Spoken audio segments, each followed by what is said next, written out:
I was a little bit afraid going into Dario Argento's Trauma. No, I've heard nothing great about his stuff pretty much after Opera in the late 80s. A little bit scared, and to going into this, it was very reassuring early on. There were some things that I thought this movie did really well, and some things it doesn't do as well.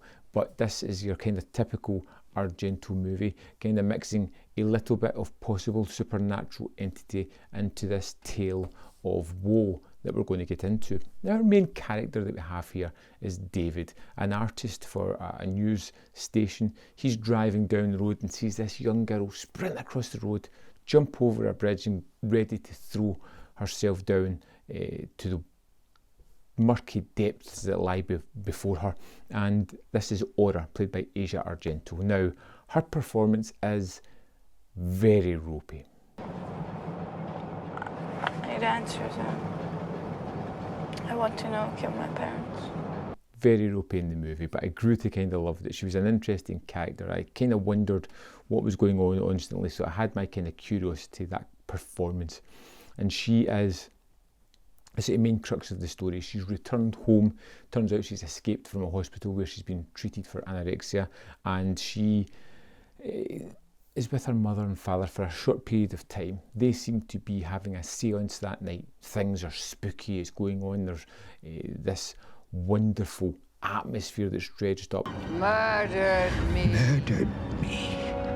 Then all of a sudden, someone breaks into the house, or something breaks in, people run outside, and her mother and father are killed, decapitated. And the murder weapon, the murder weapon this time round is a kind of strange garroting device that goes round the person's head, motorised, operated. They press a button and it kind of tightens, popping the head off. Wonderful effect, and it's used several times within the movie. I kind of liked it. And the whole mystery here is really who's killed these people, why have they done it, and are they going to find out who it is throughout the movie. I really liked a lot of what Trauma had to offer. There are some things that just didn't fit into it, some things that happen just because of coincidence. They needed to get to the next part of the story. There were some things that were unnecessary, and some things that attained huge leaps that I couldn't quite catch why people were doing what they were doing. Nevertheless, it's very much an Argento movie and has a lot of the tropes of his kind of stuff, and I like that about the movie. The way it playfully has us guessing, and with the character and where the situation is going to take us next. The way it has several red herrings throughout the movie as to who could possibly be the killer. The way it has cameos of great performers in this movie. Come on, please, you gotta know something. I don't! Now leave me the fuck alone! At one point, Brad Dourif turns up, and he is wonderful in his performance, but he's in the movie for oh so short a time that I wished he was there for longer, because it's Brad Dourif and he's always kind of fun.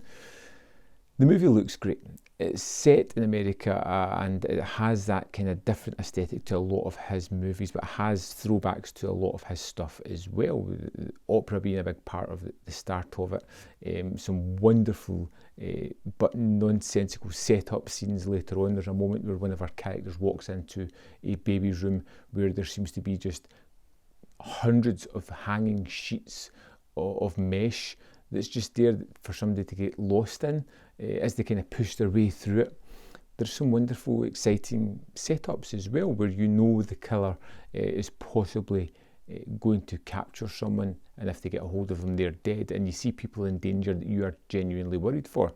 There is the killer's house, and there's a little boy next door who keeps kind of keeping an eye on what's going on and breaking in. And you fear for that little boy. You genuinely fear that something bad is going to happen to him. And being Argento, you're not sure whether that's going to actually happen or not. I kind of liked David. I kind of liked Aura, even though she was a weird kind of character, but she did have a sense of mystery around her. I wasn't sure where she was going to go, what she was going to do next, what she was really up to a lot of the time. There's some horrible characters that pop in, like the news reporter girlfriend of David at one point. It just seems like a nasty character, just for the sake of being nasty. But for me, this had some really wonderfully shot, exciting, tense moments. Some characters that I was genuinely interested in, some that I wasn't as interested in. I had some moments of suspense, tension, some moments of real horror.